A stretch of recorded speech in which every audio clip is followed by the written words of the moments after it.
Hallelujah. എല്ലാ ദൈവങ്ങൾക്കും സ്നേഹവന്ദനം അറിയിക്കുന്നു.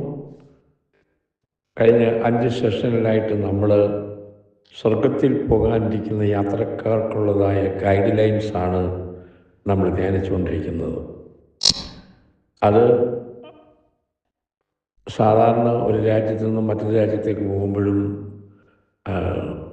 ടൂർ ഗൈഡ് പല കാര്യങ്ങൾ നമ്മളെ ആദ്യമേ ഓർപ്പിക്കും.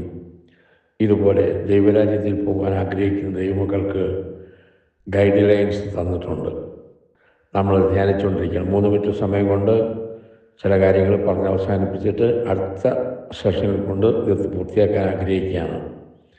നമ്മൾ ഇന്ത്യയിൽ നിന്നും അമേരിക്കയിലേക്ക് വരുന്നവരാണെങ്കിൽ ഇന്ത്യയിലെ സമയവും അമേരിക്കയിലെ സമയവും രണ്ടും രണ്ടാണ്. ഇന്ത്യയിൽ നിന്ന് ഇവിടെ കടന്നു വരുമ്പോൾ വാച്ച് അമേരിക്കൻ ടൈം മാറ്റാറുണ്ട്. എല്ലാവർക്കും അറിയാവുന്ന കാര്യമാണ്. ടൈം ചേഞ്ച് ഉണ്ട്. വാച്ച് നമ്മൾ റീസെറ്റ് ചെയ്യേണ്ട ആവശ്യമുണ്ട്. ഡേ ആയാലും കൊള്ളാം, നൈറ്റ് ആയാലും കൊള്ളാം. ദൈവവചനത്തിൽ സ്വർഗരാജ്യത്തിൽ ചെല്ലുമ്പോൾ എന്താണെന്ന് നമുക്ക് നോക്കാം. വെളിപ്പാട് പുസ്തകം 21-ാം അധ്യായം 23-ാം വാക്യത്തിൽ വായിക്കുന്നത്, നഗരത്തിൽ പ്രകാശിപ്പാൻ സൂര്യനും ചന്ദ്രനും ആവശ്യമില്ല, ദൈവ തേജസ് അതിനെ പ്രകാശിപ്പിച്ച് കുഞ്ഞാട് അതിൻ്റെ വിളക്ക് ആകുന്നു. 25-ാം വാക്യം, അതിൻ്റെ ഗോപുരങ്ങൾ പിൽക്കാലത്ത് അടയ്ക്കുകയില്ല, രാത്രി അവിടെ ഇല്ലല്ലോ. ഹല്ലേലൂയ. അതുകൊണ്ട് ദൈവമക്കളെ, അത് സ്വർഗരാജ്യത്തിൽ വാച്ച് ടൈം ചേഞ്ച് ഒന്നും ഇല്ല എന്ന് ഓർപ്പിക്കുന്ന, അവിടെ വാച്ച് ഒന്നും വാങ്ങിക്കേണ്ട. അവിടെ സ്തോത്രം, കർത്താവായ യേശു തന്നെയായിരിക്കും വെളിച്ചമായി ആയിരിക്കുന്നത് എന്ന് നമുക്ക് കാണാൻ സാധിക്കുന്നുണ്ട്.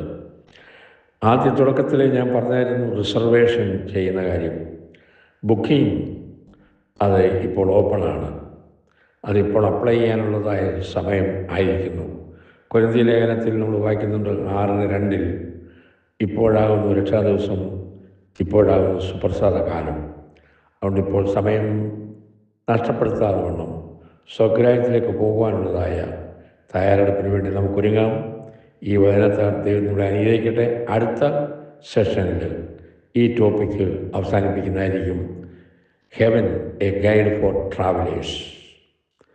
Thank you. God bless you all.